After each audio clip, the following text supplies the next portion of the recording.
What if the most famous wall in the world hides a secret that could shock everyone? A secret not found in its stones, towers, or immense length, but hidden within the fear that shaped its creation from the very beginning.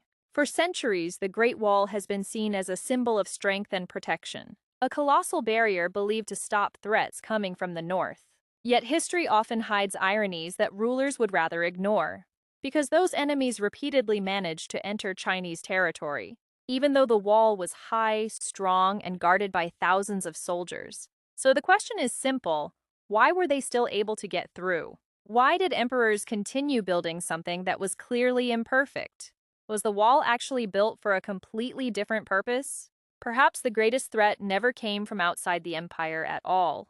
Perhaps that threat had always existed within it. And perhaps the Great Wall was built to fight human fear itself. A fear that grew larger every time the empire expanded. Because no fear is more dangerous than the fear of an empire. When fear becomes policy, history often becomes the victim. And the Great Wall stands as living proof of fear turned into stone. Stone after stone was laid not only with labor, but with anxiety. Anxiety about invasion, destruction, and the loss of hard-earned power. Yet the deeper we study this wall, the stranger its story becomes. Because its greatest secret is not about architecture or engineering. Its greatest secret is a lesson about humanity and its own weaknesses. And that is the story we are about to uncover today. Before the Great Wall existed, something else appeared first. Fear. A fear that came from the north, from endless grasslands beyond the horizon. A place where the wind roamed freely and borders meant nothing at all. There lived nomadic horsemen who moved across the land like storms. They built no grand cities, palaces, or permanent defensive structures. They traveled constantly, making them difficult for settled kingdoms to predict. To the rulers of ancient China, they were a living nightmare, enemies who could appear suddenly and vanish before armies could react. No warning system seemed fast enough to stop their attacks. Border villages were often the first victims whenever raids occurred. Homes burned while the attackers disappeared into the distant grasslands. By the time soldiers arrived, only ashes and silence remained behind. The empire slowly realized this threat was unlike any ordinary enemy. Traditional military strategies were no longer enough to guarantee safety. The nomads were too fast, too flexible, and too difficult to control. Generals studied maps, searching desperately for a lasting solution. Yet every answer seemed to create an even more difficult question. How do you stop an enemy who refuses to fight by your rules? Watchtowers were built and signal fires spread across the frontier. But warnings alone could not stop enemies who moved with lightning speed. Fear slowly spread from the borderlands into the heart of the empire. Rulers began considering solutions far greater than anything attempted before. A solution that would forever change the landscape of China. And that solution would soon emerge from the ambition of one extraordinary emperor. Then came a man who believed nothing was impossible for imperial power. His name was Qin Shi Huang, the first emperor to unite China. He conquered rival kingdoms and ended centuries of endless warfare. Yet victory revealed an even greater concern along the northern frontier. Now one empire was responsible for defending an enormous territory. Every raid from the grasslands felt like a direct threat to stability. Qin Shi Huang looked at the map and saw a problem unsolved. Armies could move, but they could not guard every border simultaneously. He needed something that would never sleep and never retreat. That was when an idea emerged that sounded impossible for its time. Connect existing frontier fortifications into one massive defensive system. A giant barrier crossing mountains, valleys, and deserts alike. Many believed such a project could never truly be completed. But Qin Shi Huang was not known for listening to doubt. Orders were issued and thousands were gathered for construction. Farmers, prisoners, and soldiers were forced into the enormous project. They marched far from home and everything they knew. Many had no idea if they would ever return alive. Day after day, stones were moved and earth was compacted. Mountains did not stop the work, nor did harsh weather. The empire mobilized manpower on a scale never seen before. The wall began to grow like a giant dragon across the land. But the larger the project became, the higher the human cost. And that cost would soon be paid in a tragic way. From a distance, the Great Wall looks like a magnificent wonder of humanity. But up close, its story becomes far darker and more painful. Because every stone carries a price paid by ordinary people, thousands of laborers were sent to remote and dangerous construction sites. They endured scorching heat, freezing cold, and unforgiving terrain. Every day began before sunrise and ended long after sunset. There was little comfort, little reward, and endless hard labor. Mountains had to be conquered not by machines, but by human strength. Massive stones were moved using simple tools and determination alone. Many workers became sick before their assigned sections were completed. Others grew too weak to continue after years of exhausting labor. Yet construction never stopped because the empire demanded results. To officials, the wall often mattered more than individual lives. To workers, every day felt like a battle for survival. They missed families they might never see again. Some arrived as farmers and disappeared from history forever. Their names were never carved into the stones they carried. History remembered the wall but often forgot its builders. Every new section required more labor and greater sacrifice. The longer the wall grew, the longer the list of victims became. Imperial ambition slowly transformed into a burden carried by countless people, and from that suffering emerged one of the wall's darkest legends. A legend that survived long after the builders were gone. A story claiming that human bones rested within the wall itself. The greater the suffering, the more powerful the legends became. And no legend surrounding the Great Wall became more famous than this one. A story about workers who never returned from construction. Generation after generation continued telling the tale without end. Many laborers reportedly died while building difficult sections of the wall, and according to legend, their bodies were buried within the structure. Historians still debate whether strong evidence exists for this claim. Yet the legend survived because it reflected real suffering. One of the most famous stories is the legend of Meng Jiangnu. Her husband was forced to work on the wall and never returned. She traveled a great distance, searching desperately for news of him. Instead, she received word of his death and was devastated. According to legend, her grief became so overwhelming that part of the wall collapsed. Hidden remains were revealed beneath the fallen stones. Whether true or not, the story moved millions throughout history. Because behind every legend lies a deeply human emotion. The fear of losing someone you love is timeless. Even thousands of years later, the story still resonates with audiences.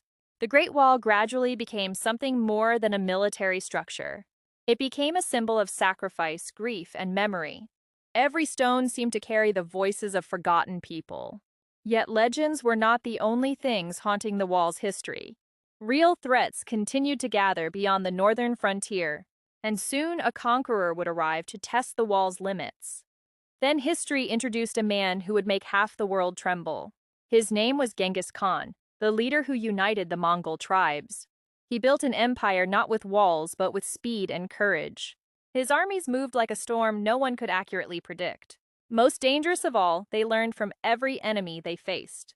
When they looked at the Great Wall, they saw more than stone. They understood something many rulers often forgot. A wall is only as strong as the people guarding it. Stone cannot make decisions when circumstances suddenly change. Towers cannot distinguish friend from foe without human judgment. Gates cannot close themselves when their guardians fail. This was where the greatest weakness of the defense became visible. Human beings can become tired, fearful, angry, or tempted. Not every battle is won through swords or arrows. Sometimes victory comes through information, diplomacy, and manipulation. The Mongols often relied on flexibility rather than brute force alone. They searched for weaknesses and avoided unnecessary obstacles. History repeatedly showed that walls were never absolute barriers. If the defenders failed, the entire system could collapse quickly. Ironically, the wall often remained standing even when defenses failed. The stones survived, but their purpose did not always survive with them. And this lesson would return centuries later in an even more dramatic way, because the greatest betrayal was still waiting in China's future. After repeated threats, the Ming Dynasty launched an ambitious solution. They did not merely repair old walls, they rebuilt them on a grand scale. This became the version of the Great Wall known throughout the world today. Strong bricks replaced many older earthen structures. Fortresses were strengthened and watchtowers multiplied across the frontier. The defensive network appeared stronger than ever before. Ming engineers developed sophisticated military designs and communication systems. Watchtowers were strategically positioned for maximum visibility and coordination. Smoke and fire signals could travel across remarkable distances. For the first time, the frontier seemed genuinely secure. Officials viewed the wall as a symbol of stability and imperial strength, proof that China had learned from its past mistakes. Soldiers patrolled the wall day and night without interruption. Many believed the wall could stop almost any invading force. For a time, that confidence appeared justified. Threats diminished and the northern frontier felt more controlled. The wall became a symbol admired by visitors from distant lands. With every passing year, confidence in the empire continued to grow. But history has a habit of punishing excessive confidence. Danger often arrives when people feel safest, because the greatest threats rarely come from expected directions. While everyone watched outside the wall, problems grew within. Slowly, cracks appeared not in the stone, but in the people. And those cracks would change Chinese history forever. The year 1644 became one of the most decisive years in Chinese history. The Ming Dynasty was facing crises from multiple directions at once. Rebellions shook the interior while danger waited beyond the frontier. In the midst of this chaos stood a general named Wu Songui. He commanded Shanhai Pass, one of the most important gateways of the Great Wall. The fate of an empire rested upon the decision he was about to make. By then, the imperial capital had already fallen to rebel forces. News of the disaster spread quickly throughout the empire. Wu Songui suddenly found himself trapped between impossible choices. Standing alone meant facing chaos with limited support and little hope. Surrendering meant abandoning the dynasty he had served for years. There was no perfect answer to the crisis before him. Beyond the wall, the Manchu forces patiently awaited an opportunity. They had long sought a chance to enter Ming territory. Yet the Great Wall still stood between them and their ambitions. Then history changed course through a single human decision. Wu Songui chose to cooperate with the Manchus against the rebels. To do that, the gates had to be opened from the inside. No massive explosion shattered the fortifications that day. No epic siege brought the wall crashing down. The gates opened and the Manchu armies entered through the pass. In an instant, the meaning of the wall changed forever.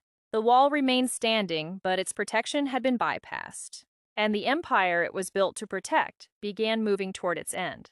And here the story of the Great Wall becomes something entirely different. Something deeper than a tale of war, conquest, and defense. Because the real question is not whether the wall was strong. The real question is whether walls can truly solve human problems. For centuries, rulers believed the greatest threats existed outside their borders.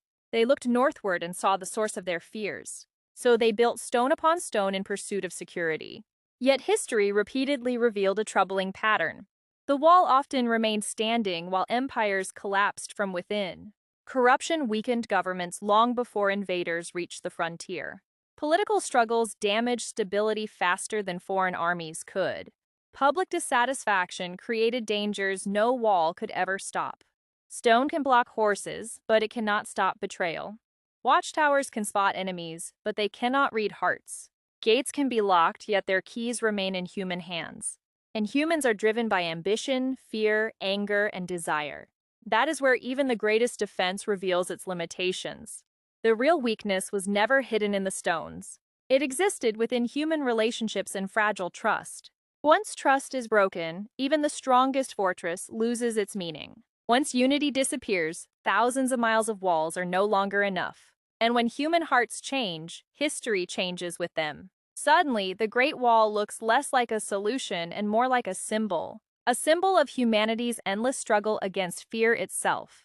After all the wars, sacrifices, and betrayals, one question still remains. If the Great Wall was not always successful, why does the world still admire it? The answer may be far simpler than most people imagine, because the wall was never built merely to survive. It was built to demonstrate what humanity can achieve together, even when the challenge seems larger than human capability itself. Every stone is evidence of countless forgotten lives and efforts. Farmers, soldiers, workers, and families who paid a tremendous price. Their names may be lost, but their legacy still stands. The Great Wall became a monument to humanity's greatest strengths and weaknesses. A monument to ambition in a world filled with uncertainty and danger. Yet also a reminder that stone cannot solve every problem. Across centuries, the wall witnessed the rise and fall of dynasties. Emperors came and went, but the wall remained among the mountains. It became a silent witness to triumph, tragedy, and transformation. Perhaps that is why its story still resonates today. Because every generation builds walls of its own. Sometimes they are physical barriers, and sometimes invisible fears. We hope those walls will protect us from every possible threat. But history reminds us that true security comes from elsewhere. True security grows from trust, unity, wisdom, and cooperation. Without those things, even the tallest wall becomes silent stone. And that is the greatest secret the Great Wall leaves behind. Real strength does not exist in walls, it exists in people.